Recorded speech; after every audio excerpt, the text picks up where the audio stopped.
Olá, sejam todos bem-vindos. E hoje nós vamos tratar de um assunto muito importante, que é conector, emprego dos conectores. São considerados conectores na língua portuguesa os pronomes relativos e as conjunções, bem como as preposições. As preposições também são elementos de conexão, são os conectores. Então, na live de hoje, nós vamos tratar basicamente de elementos de conexão. Eu vou mostrar a vocês a importância desses elementos na hora de você construir as suas frases, de você formular suas frases, de você escrever seus textos. Há pessoas que não dão a devida importância para os elementos de conexão, para os conectivos, os conectores, mas eles são extremamente importantes na amarração do texto.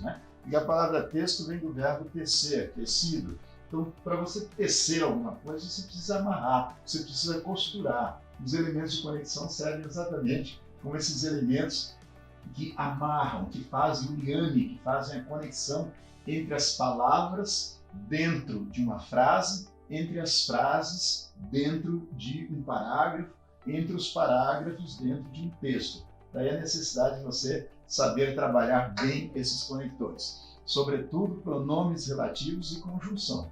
É claro que as preposições também são muito importantes, porque as preposições estabelecem a relação de dependência, de subordinação principalmente. Então, as preposições funcionam como elementos que fazem com que haja amarração de regência, em termos de regência verbal, regência nominal. São considerados conectivos oracionais as conjunções e os pronomes relativos, são os conectores oracionais. A preposição funciona mais como um conector de palavras, estabelecendo relação de regência, mas é conector também. Alguns outros elementos, às vezes, também podem ser considerados conectores, mas são mais elementos de apoio, Nós vamos ver esses elementos. Vamos supor, inicialmente, que alguém peça a você para contar as palavras do dicionário. Você sabe quantas palavras estão registradas no dicionário da língua portuguesa, nos dicionários da língua portuguesa? Ora, vamos ver aqui, por exemplo, vou pegar um exemplo bem apropriado aqui, que é o dicionário OAS da língua portuguesa. O Antônio Ais, autor desse dicionário. Imagine quantas mil palavras existem neste dicionário. Ora, se alguém pedisse para você para contar as palavras, você sendo um pouquinho esperto, você pegaria aí por amostragem, umas 10 páginas, contaria as palavras dessas 10 páginas, multiplicaria pela quantidade de páginas que este livro tem. Este livro tem quase 3.000 páginas, 2.897, 98 páginas. Então, se você fizesse isso, você chegaria a uma conclusão, você chegaria a um número aproximado. Poderia não ser um número exato, mas um número bem aproximado. Mas você não precisa fazer isso porque alguém já o fez, E chegou-se à seguinte conclusão. Na língua portuguesa existem aproximadamente 350 mil palavras estão registradas, estão dicionarizadas em português. Aproximadamente 350 mil palavras tem a língua portuguesa. É basicamente a mesma quantidade de palavras da língua inglesa, 350 mil. Então não é tão difícil chegar a esse número, Como eu disse você, ainda que você não soubesse disso, poderia contar umas 10 páginas aí por amostragem e multiplicar pela quantidade de páginas, você chegaria a mais ou menos isso, 350 mil verbetes, 350 mil palavras na língua portuguesa. Mas se a pergunta, se a tarefa fosse um pouquinho mais elaborada, se alguém pedisse para você para contar as palavras da língua portuguesa, separando-as por classes gramaticais. Imagine você,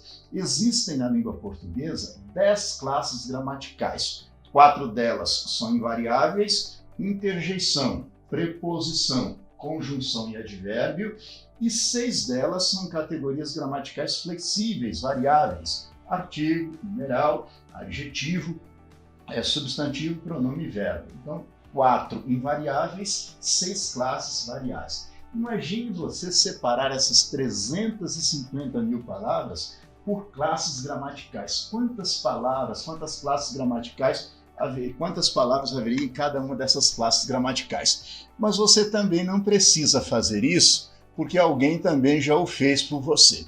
Chegou-se à seguinte conclusão, vamos tentar fazer aqui um apanhado, mais ou menos assim. Chegou-se à seguinte conclusão. Existem na língua portuguesa algumas palavras que são chamadas de palavras significativas. Então, existem na língua portuguesa as chamadas classes gramaticais significativas, as palavras significativas. Que palavras significativas são essas? Existem 4 categorias gramaticais consideradas significativas. Quais são? Deixa eu fazer de uma outra forma aqui, né? Elaborar um quadro mais bem elaborado, né? Vamos fazer assim, vamos fazer essa divisão assim. Então, em classes gramaticais, palavras significativas e palavras de conexão. Então, palavras significativas e palavras de conexão. Elementos de conexão. Vejam só, como eu disse, né, existem 4 categorias gramaticais que são consideradas significativas. Quais são essas categorias? Substantivo, adjetivo, verbo e advérbio. Estas são as chamadas palavras significativas da língua portuguesa. E todas as demais classes gramaticais, artigo, numeral, substantivo já foi, artigo, numeral, conjunção, preposição, interjeição, estou faltando uma classe gramatical, artigo, numeral, adjetivo, substantivo, pronome, verbo, os pronomes, né? São as chamadas categorias gramaticais de conexão, os elementos de conexão. E chegou-se à seguinte conclusão. Os substantivos nos dicionários representam 62,5% das palavras que estão dicionarizadas. Então, 62,5% das palavras dicionarizadas pertencem à classe dos substantivos. Porque substantivo é a classe gramatical que dá nome aos seres. Todos os seres têm nome, portanto, essa infinidade de palavras, 62,5% das palavras. Então, o substantivo dá nome aos seres. Pedro, Brasil, cadeira, mesa, lápis, professor, são substantivos que representam 62,5% das palavras que estão dicionarizadas. Os adjetivos, né, a segunda classe gramatical aqui é adjetivo, os adjetivos representam 17,5% das palavras que estão no dicionário. 17,5% pertencem à classe dos adjetivos. Os verbos equivalem a 15% das palavras que estão dicionarizadas. E os advérbios equivalem a 4,5% das palavras no dicionário. 99,5% das palavras que estão dicionarizadas pertencem apenas a 4 classes gramaticais. E as outras 6 classes gramaticais representam apenas 0,5% das palavras que estão no dicionário. Então, se eu, professor de português, chego para você e apresento essa estatística, 99,5% das palavras do dicionário pertencem apenas a 4 classes gramaticais: substantivos, adjetivos, verbo e advérbio. E 0,5% apenas pertencem a 6 classes gramaticais: artigo, numeral, conjunção, preposição, interjeição e pronome. Então eu pediria a você, com base nessa informação, o que você deve estudar mais? Os elementos de conexão, que são insignificantes, ou as palavras significativas? Pela lógica, né, você diria, não tenha dúvida, as palavras significativas, porque representam 99,5% das palavras que estão no dicionário. Mas veja uma coisa, dicionário não vale, porque no dicionário, as palavras estão em estado letárgico, estão dormindo, não vale. Então vamos para os textos. Na hora de escrever, como você escreve? Qual a proporção de palavras que você escreve a essas classes gramaticais? Chegou-se à seguinte conclusão. Esses são dados técnicos, científicos, estatísticos. Eu não estou chutando essas informações. As palavras significativas dos substantivos, que pertenciam a 62,5% do dicionário, nos textos representam apenas 20%. Apenas 20% das palavras que nos nossos textos são substantivos. Os adjetivos mudam um pouco, 17%. Os verbos caem para 7,5% e os advérbios sobem para 5,5%. Se você fez a conta aí, né? 20 mais 17, 37, mais 7,5, 44,5, mais 5,5, 50%. Então, 50% das palavras significativas ocorrem nos textos. E as palavras de conexão, que são insignificantes no dicionário, nos textos representam metade das palavras que nós usamos nos textos. Olha a importância disso, né? Por que isso? Por que 0,5% no dicionário e 50% nos textos? Porque ninguém fala assim, pai, menino, amigo, casa, lado. Você diz assim, você escreve assim, você diz assim.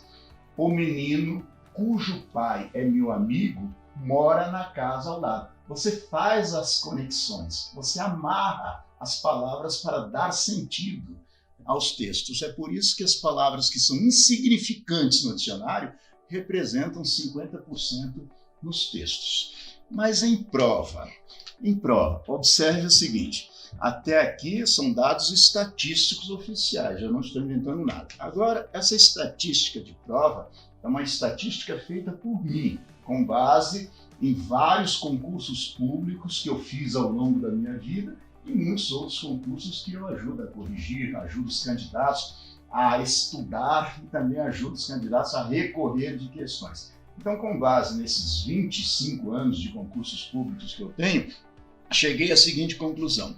As palavras significativas em concursos públicos não passam de 30% das questões de prova. E os elementos de conexão que são insignificantes no dicionário representam 70% das questões de prova. Exatamente aí é que está a dificuldade. Por que nós temos tanta dificuldade no uso de pronomes relativos, de preposição, de conjunção? Porque nós não damos a devida importância a eles, porque eles são insignificantes no dicionário. Mas nos textos eles representam metade das palavras usadas nos textos e nas provas representam 70% das questões de prova. E isso porque aqui estão os verbos, que nos textos são bem representativos também, e também nas provas. Se não fossem os verbos, isso aqui iria para 90%.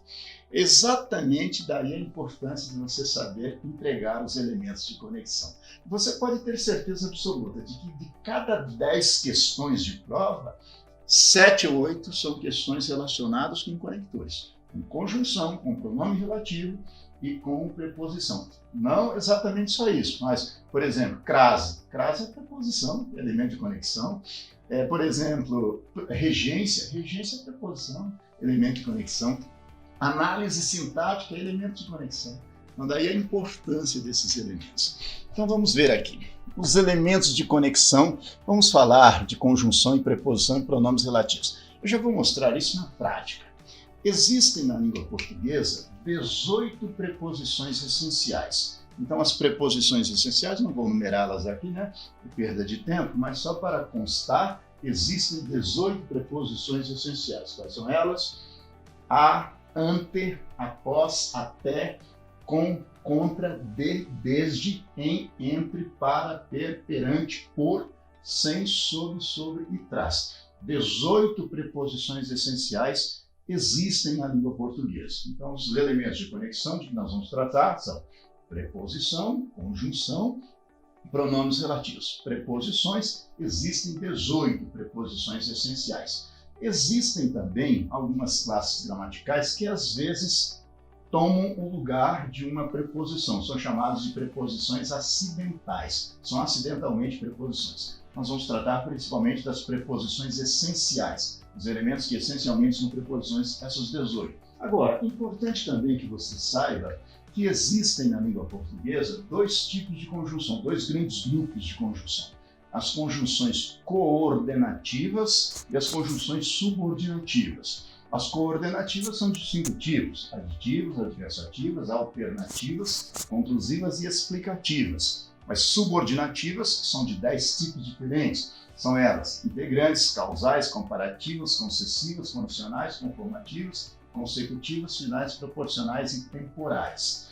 E também existem os pronomes relativos. Pronomes relativos são poucos. Pronomes relativos principais são que, o qual e suas flexões, ou seja, o qual, a qual, os quais, as quais, quem, cujo, flexões, cujo, cuja, cujos, cujas, onde e suas formas variantes, aonde, donde, também como e o pronome relativo quanto e suas flexões, quanto, quanta, quantos e quantos. Eu vou colocar esses elementos aí, mas eu vou já colocar na prática, como você emprega isso. Veja só, primeiramente, vou mostrar casos em que apareçam conjunção já envolvendo a questão da regência.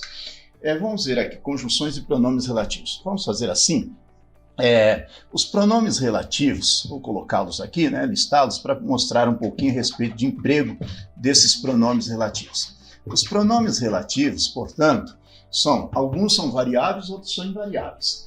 Os pronomes relativos são, primeiramente, que, o qual e suas flexões, o qual, a qual, os quais, as quais, quem, cujo e suas flexões, cujo, cuja, cujos, cujas, onde e suas formas variantes, aonde, donde, como, quanto e suas flexões, quanto, quanta, quantos e quantos.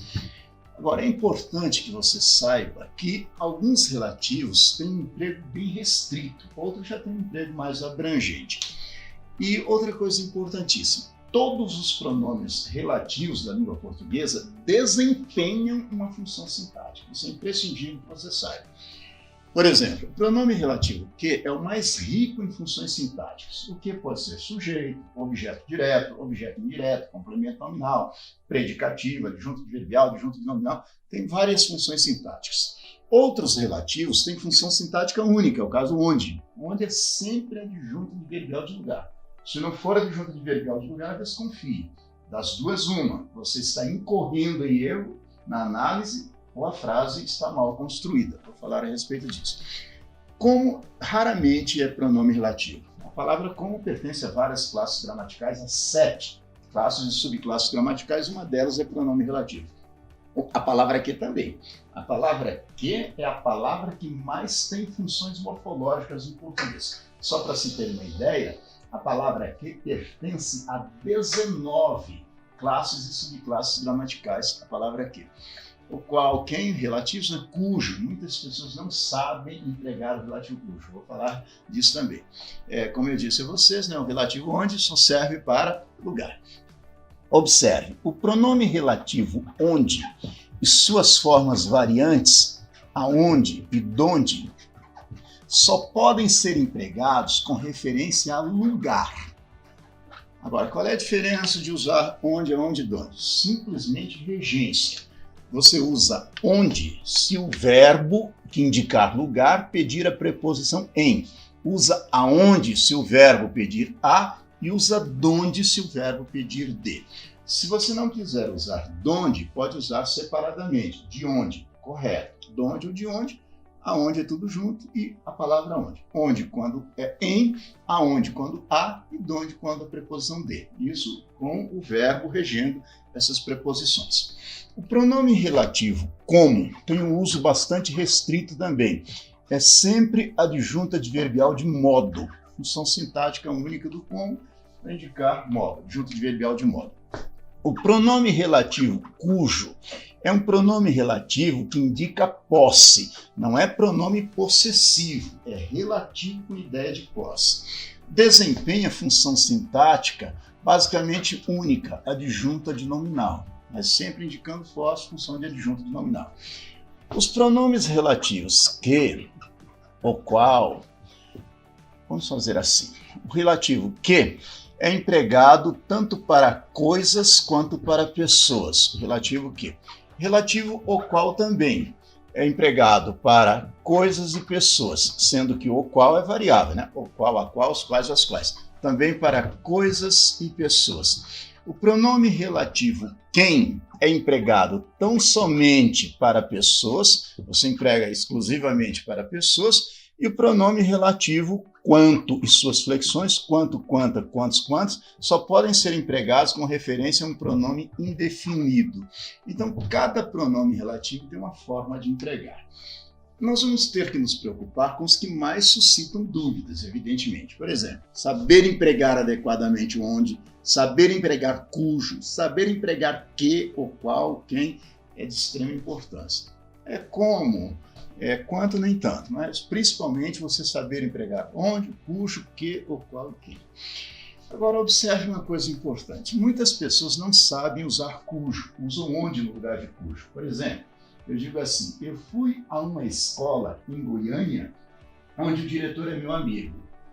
Ora, errada essa frase não está, mas naturalmente não é isso que você quer dizer. Porque quando você diz, eu fui a uma escola em Goiânia, onde o diretor é meu amigo, você está dizendo que esse diretor só é seu amigo nessa escola. Naturalmente não é isso que você quer dizer. Então está mal empregado o relativo onde. O certo seria cujo. Eu fui a uma escola em Goiânia, cujo diretor é meu amigo. O diretor da escola. Observe a ideia de posse, né? A escola, o diretor tem a escola, comanda a escola. Ideia de posse, então, relativa a cujo. As pessoas usam onde. As pessoas usam onde, às vezes, para tempo. A pessoa diz assim, isso aconteceu no ano passado, onde eu não tinha tanto conhecimento. Mal empregado, porque onde é só para lugar. Isso aconteceu na rodoviária, onde estavam muitas pessoas. Aí sim, muitas pessoas estavam em algum lugar. Estavam em, por isso onde. Isso aconteceu na rodoviária, aonde vão muitas pessoas. Quem vai, vai a. Isso aconteceu na rodoviária, donde vêm muitas pessoas. Quem vem, vem de. Veja que indicando o lugar e mudando de acordo com a regência. O relativo cujo indica posse. Por exemplo, eu tenho um amigo, vamos supor aqui, vamos desenhar aqui o meu amigo. E aqui eu tenho a esposa desse meu amigo. A esposa desse meu amigo está aqui, dá para perceber que é um casalzinho simpático, não dá? Pois bem, eu quero apresentar este amigo a vocês, mas eu quero dizer algo não sobre ele, mas sobre a esposa dele. Aí para isso que eu uso o relativo cujo, para indicar posse. Por exemplo, eu quero apresentar este amigo a vocês, mas quero dizer que a esposa dele bateu o carro. Aí as pessoas falam assim, este aqui é o meu amigo que a esposa bateu o carro. Meu amigo que a esposa bateu o carro. Não tem o menor sentido. Ou pior ainda, este aqui é o meu amigo que a esposa dele bateu o carro. Meu amigo que a esposa dele. É para isso que existe o relativo cujo. Foi um amigo que bateu o carro? Não, foi a esposa dele. Então esse aqui é o meu amigo cuja esposa bateu o carro, a esposa do meu amigo. Este aqui é o meu amigo por cuja esposa eu já fui apaixonado pela esposa desse meu amigo. Este aqui é o meu amigo com cuja esposa eu fiz a faculdade. Eu fiz a faculdade com a esposa do meu amigo. Veja o emprego do relativo e da preposição, de que nós vamos falar daqui a pouquinho. Então, é muito importante que você saiba empregar o pronome relativo adequado e, sobretudo, usar a regência do verbo, né, de acordo com a regência do verbo do nome, usar a preposição. É isso que eu vou procurar mostrar a vocês aqui. Então, vamos lá. Dar exemplos com todos os relativos aqui, principalmente com onde, cujo, que, o qual e quem. E também mostrar a vocês que onde só para lugar, cujo só para indicar posse, que para coisas e pessoas, ou qual para coisas e pessoas. Você vai dizer, então eu posso usar indiferentemente que ou qual. Não é bem assim. Existe uma restrição para o uso de ou qual, uso mais restrito. Quem é só para pessoas e quanto só quando o referente é um pronome indefinido. Deixe-me mostrar aqui, na prática, como é que isso se processa. Vou começar mostrando o uso do pronome relativo onde. Se eu disser assim, vamos um exemplo aqui de um poema. Diz assim, Canção do Exílio, né? Minha terra tem palmeiras, onde canta o sabiá. Minha terra tem palmeiras, onde canta o sabiá. Observe, na Canção do Exílio de Gonçalves Dias. Observe primeiramente a palavra onde. Minha terra tem palmeiras. O sabiá canta nas palmeiras. Onde canta o sabiá? O sabiá canta nas palmeiras. Onde? Em que lugar que o sabiá canta? Nas palmeiras. Então veja que o relativo onde está bem empregado, para indicar lugar. Minha terra tem palmeiras, o sabiá canta nas palmeiras. E por que onde? Por que o poeta não usou aonde? Por que ele não usou donde? Porque quem canta, canta em algum lugar. Portanto, ele diz, minha terra tem palmeiras, onde canta o sabiá. Se fosse vai, quem vai, vai a algum lugar. Aí seria, minha terra tem palmeiras, aonde vai o sabiá? Porque quem vai, vai a. Se fosse vir, quem vem, vem de. Minha terra tem palmeiras, donde vem o sabiá? Se fosse passa, quem passa, passa por. Minha terra tem palmeiras, por onde passa o sabiá? Se fosse mudar-se, quem se muda para. Minha terra tem palmeiras, para onde se mudou o sabiá? Observe que a palavra vai sofrendo alteração em função da regência do verbo. Quem canta, canta em. Então, minha terra tem palmeiras, onde canta o sabiá? Quem vai, vai a. Minha terra tem palmeiras, aonde vai o sabiá? Quem passa, passa por. Minha terra tem palmeiras, por onde passa o sabiá? Quem se muda para. Minha terra tem palmeiras, para onde se mudou o sabiá? E assim por diante. Você usa o onde para indicar lugar e usa a preposição de acordo com a regência do verbo do nome. Está claro isso? Como que eu usaria a palavra onde que não fosse lugar? Estaria errado, mas as pessoas falam assim. Isso aconteceu no ano passado, onde eu não tinha tanto conhecimento. Não cabe. Ano passado é tempo, não cabe onde. Está claro isso? Somente para lugar, obedecendo à regência do verbo, você vai mudando o relativo. Agora, como que se emprega o relativo cujo? Como eu disse a vocês, o relativo cujo indica posse. Por exemplo, eu quero dizer que eu comprei o livro, a primeira oração. E eu quero dizer que os alunos gostam do livro. Veja só, o pronome relativo tem exatamente a função de fazer a conexão entre as duas orações, substituindo um termo repetido. Qual é o termo repetido aqui? O livro. Observe a primeira oração. Comprei o livro, sujeito eu, o verbo comprar, verbo transitivo direto, o livro, objeto direto. Na segunda oração, o sujeito é os alunos, o verbo é transitivo indireto, do livro, objeto indireto. Quando existem duas orações e entre elas há um termo comum, eu substituo esse termo comum, esse termo repetido, por um relativo. Por exemplo, pelo relativo que. Então, eu substituo aqui o livro pelo pronome relativo que. Aí vai ficar assim. Comprei o livro que os alunos gostam. Veja que eu substituí o livro, termo repetido, pelo relativo que. Mas veja, quem gosta, gosta de alguma coisa. Então eu não posso usar simplesmente o relativo que. Eu sou obrigado a usar a preposição de também. Aí eu venho para cá com essa preposição antes do pronome relativo. Aí vai ficar, comprei o livro de que os alunos gostam. Por que de que e não simplesmente que os alunos gostam? Porque quem gosta, gosta de. Veja que eu digo, os alunos gostam do livro. Eu substitui o livro pelo relativo que. Sobrou a preposição que eu trago para antes do pronome relativo. Posso usar no lugar de que? Posso usar o relativo qual? Posso. Da mesma forma, eu posso usar o relativo qual. Aí vai ficar assim. Comprei o livro do qual os alunos gostam. Eu posso dizer o livro de que os alunos gostam ou o livro do qual os alunos gostam.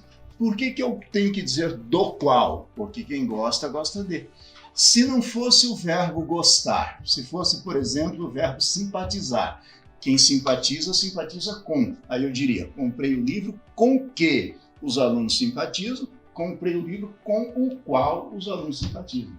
O livro com que os alunos simpatizam, o livro com o qual os alunos simpatizam. Se fosse ter simpatia, quem tem simpatia por. Comprei o livro porque os alunos têm simpatia, comprei o livro pelo qual os alunos têm simpatia. Ou seja, você usa a preposição de acordo com a regência do verbo do nome. Quem gosta, gosta de.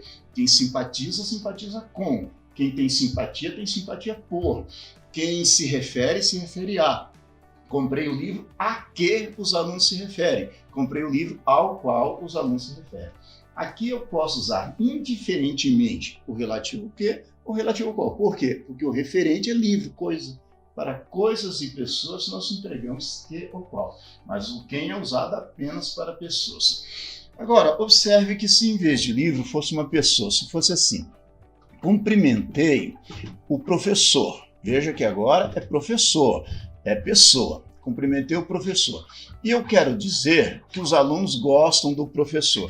Aí eu uso de preferência o pronome relativo quem, porque é para pessoa. Vai ficar assim: cumprimentei o professor de quem os alunos gostam. Porque quem gosta, gosta de.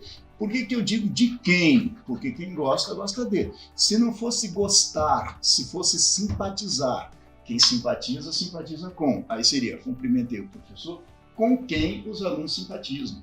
Cumprimentei o professor por quem os alunos têm simpatia. Cumprimentei o professor a quem os alunos se referem. Quem se refere a.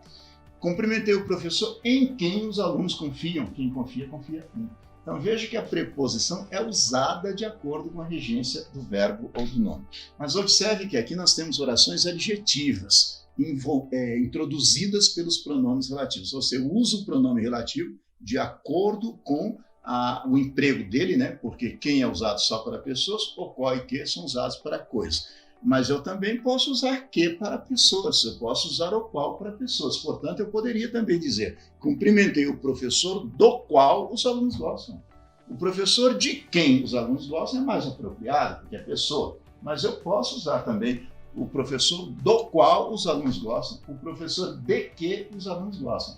Mas é mais apropriado que se empregue o relativo quem.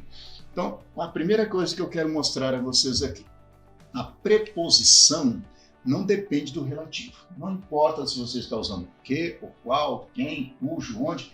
A regência que determina a presença da preposição. Quem gosta, gosta de.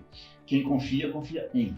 Quem simpatiza, simpatiza com. Quem tem simpatia por. Quem se refere a. Então você diz: o livro de que os alunos gostam. O livro em que os alunos confiam.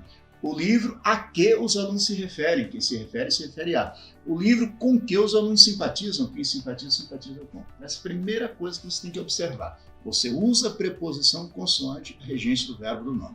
Então, eu posso dizer o livro de que os alunos gostam ou do qual os alunos gostam.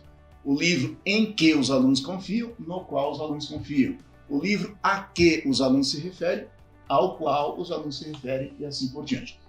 Para pessoas, emprega-se de preferência o relativo quem.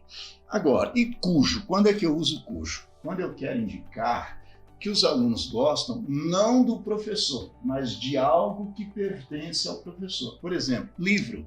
Aí eu vou dizer assim: cumprimentei o professor e eu quero dizer que os alunos gostam do livro do professor.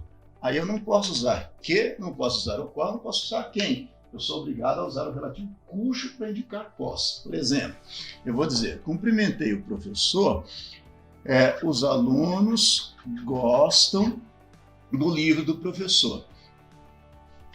Livro, os alunos gostam. Veja, quem gosta, gosta de. Então, a primeira coisa que você tem que observar, a presença da preposição. Eu vou dizer então: cumprimentei o professor de cujo livro os alunos gostam. Por que de cujo livro? Porque quem gosta, gosta de. Então, eu vou dizer: cumprimentei o professor de cujo livro, faltou a palavra livro aqui, né? De cujo livro os alunos gostam. E se não fosse gostar, cujo livro os alunos gostam. E se não fosse gostar, se fosse simpatizar, quem simpatiza, simpatiza com. Aí seria: cumprimentei o professor com cujo livro os alunos simpatizam. Quem simpatiza, simpatiza com. Fosse referir-se, quem se refere a. Cumprimentei o professor a cujo livro os alunos se referem. Se fosse tem simpatia, quem tem simpatia por. Cumprimentei o professor por cujo livro os alunos têm simpatia. Perceberam isso? Então a preposição é da regência do verbo. Quem gosta, gosta de. Não importa se é que, se é o qual, se é quem, se é cujo. Quem gosta, gosta de. Quem acredita, acredita em. Quem se refere a. Quem tem simpatia por. E assim por diante. A preposição depende da regência do verbo ou do nome que você esteja empregando. Deixa eu me mostrar agora, como eu disse, uma frase que ocorreu numa prova de concurso público aplicada pela Fundação Getúlio Vargas. Uma frase que é até uma frase poética que dizia assim: Maria era uma companheira dessas. Maria era uma companheira dessas. Aí vinha uma lacuna para você preencher e vinha assim: figura andava todo o regimento apaixonado. Primeira coisa que você precisa fazer. Então, Maria era uma companheira dessas, figura andara, o verbo andar, né, no pretérito mais que perfeito, andara todo o regimento apaixonado. Primeira coisa que você precisa observar é qual o pronome relativo adequado. Veja, Maria era uma companheira dessas. Todo o regimento andara apaixonado não pela companheira, mas pela figura da companheira, por algo que pertence à companheira. Como é figura, o relativo adequado é cujo, mas como é figura no feminino, tem que ser cuja figura. Já está completa a frase? Não. Olha a regência. Quem anda apaixonado por. Então, eu completo esta lacuna assim. Maria era uma companheira dessas por cuja figura andara todo o regimento apaixonado. Porque quem anda apaixonado por. Na sequência, eram várias frases nessa questão. A outra frase era assim: Maria era uma companheira dessas, figura, as crianças tinham medo. Quem tem medo de. Então seria: Maria era uma companheira dessas, de cuja figura as crianças tinham medo. Quem tem medo de. A terceira frase era assim: Maria era uma companheira dessas, figura, os mais velhos se comoviam. Quem se comove com. Então, Maria era uma companheira dessas, com cuja figura os mais velhos se comoviam. Os mais velhos se comoviam com a figura dessa companheira. A outra frase era assim: Maria era uma companheira dessas, figura, havia um certo ar de grande dama decadente. Havia um certo ar de grande dama decadente na figura dessa companheira. Então, Maria era uma companheira dessas, em cuja figura havia um certo ar de grande dama decadente. Então, Maria era uma companheira dessas, por cuja figura andara todo o regimento apaixonado, em cuja figura ninguém acreditava, a cuja figura todos se referiam, que mais que outra frase, né? Em cuja figura havia um certo ar de grande dama decadente, e assim por diante. A preposição é da regência, no caso aqui da palavra apaixonado. Quem é apaixonado por. Uma curiosidade, né? Modernamente nós ouvimos pessoas dizendo assim: ele está apaixonado naquela garota. Não é possível. Quem está apaixonado por, não é apaixonado em. Então ele está apaixonado por aquela garota. Agora, ele confia naquela garota. Quem confia em. Ele se refere àquela garota. Quem se refere a. Ele concorda com aquela garota. Quem concorda com. Então, cuidado para não entregar a preposição indevida aí. Você precisa ver a preposição consoante a regência do verbo ou do nome. Quem está apaixonado por. Agora vamos falar das conjunções, né? Existem na língua portuguesa dois grandes grupos de conjunção consoante nós falamos: as conjunções coordenativas e as conjunções subordinativas. As coordenativas estabelecem relação de coordenação, de independência. As subordinativas dão uma relação de dependência, né? Ou seja, ligam orações com ideia de dependência. Tanto as conjunções coordenativas quanto as subordinativas introduzem, em geral, as orações, né? Coordenadas, no caso das coordenativas, e subordinadas, no caso das subordinativas. E, de novo, aquela questão: a preposição vai aparecer de acordo com a regência do verbo ou do nome. Por exemplo, eu digo assim: tenho certeza que você é meu amigo. Tenho certeza que você é meu amigo. Quem tem certeza de. Então veja que neste caso a palavra certeza pede a preposição de. Aí eu sou obrigado a dizer, tenho certeza de que você é meu amigo. Quem tem certeza de. É indevida a construção, gramaticalmente falando, né? Tenho certeza que, porque quem tem certeza de. Então, tenho certeza de que você é meu amigo. Neste caso aqui, existem duas orações. Tenho certeza é uma, chamada de oração principal, e de que você é meu amigo é outra, chamada de oração subordinada, substantiva, completiva nominal. Por que ela é completiva nominal? Porque ela completa não um verbo, ela completa o substantivo certeza. Quem tem certeza de. Completa um nome, por isso que ela é completiva nominal. Tenho certeza de que você é meu amigo. Quem tem certeza de. Tirar a preposição aqui significa deixar a frase errada, deixar a frase faltando um pedaço. A frase fica mutilada. Você tem que ter cuidado com isso.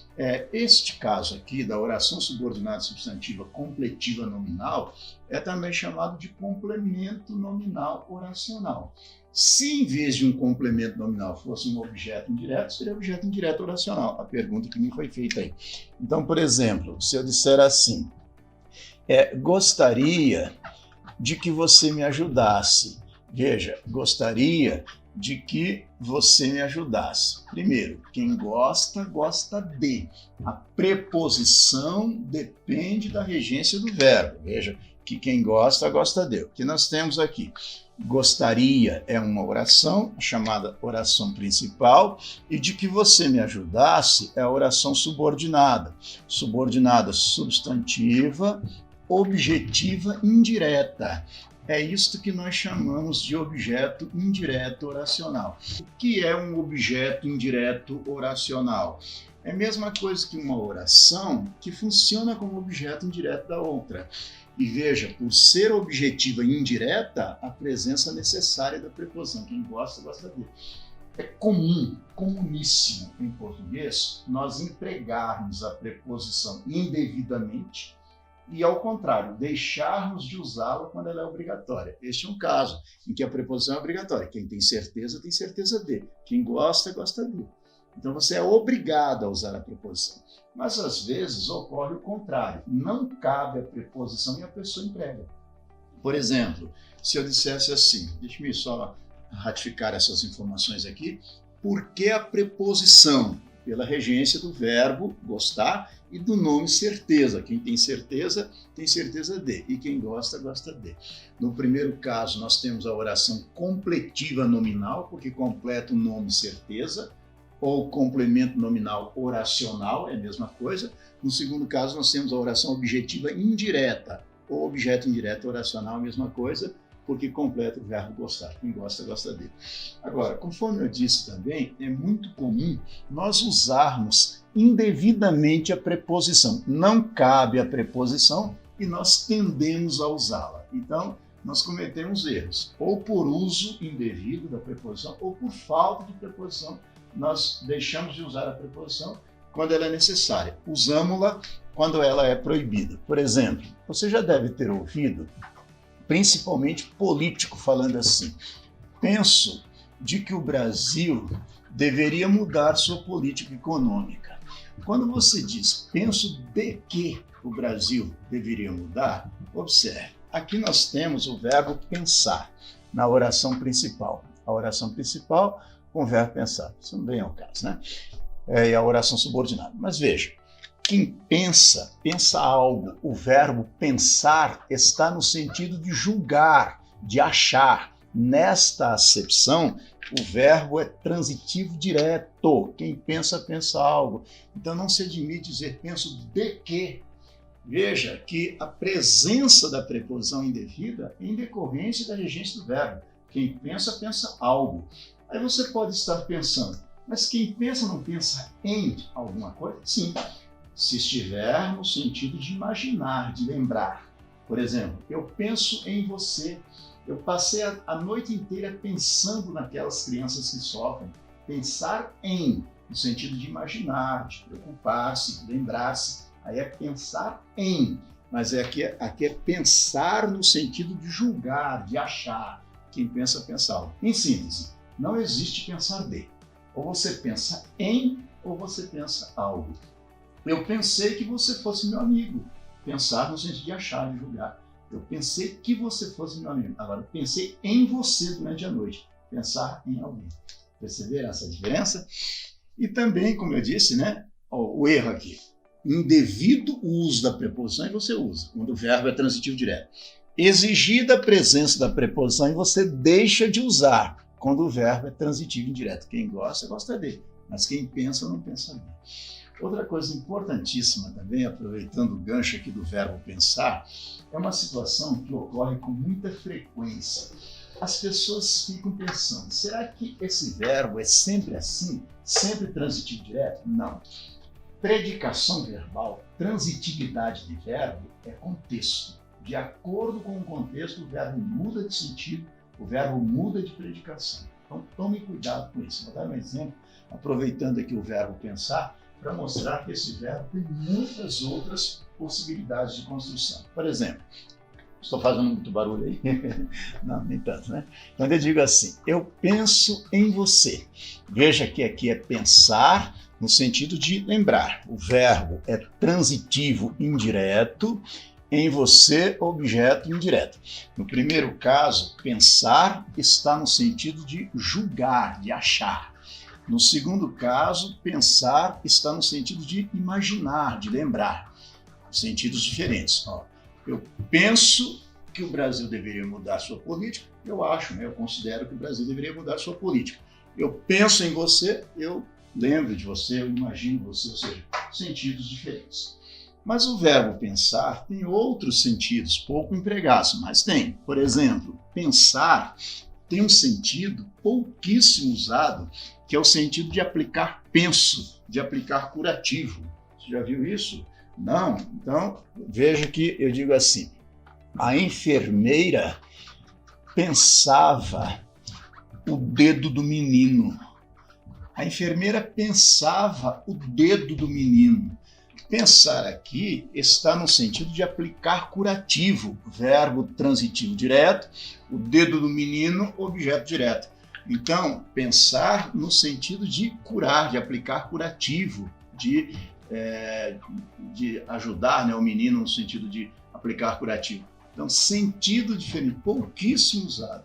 Em Portugal não se diz band-aid, nós usamos aquele curativo, né, chamado band-aid. Em Portugal se fala penso, aplicar penso, aplicar um band-aid.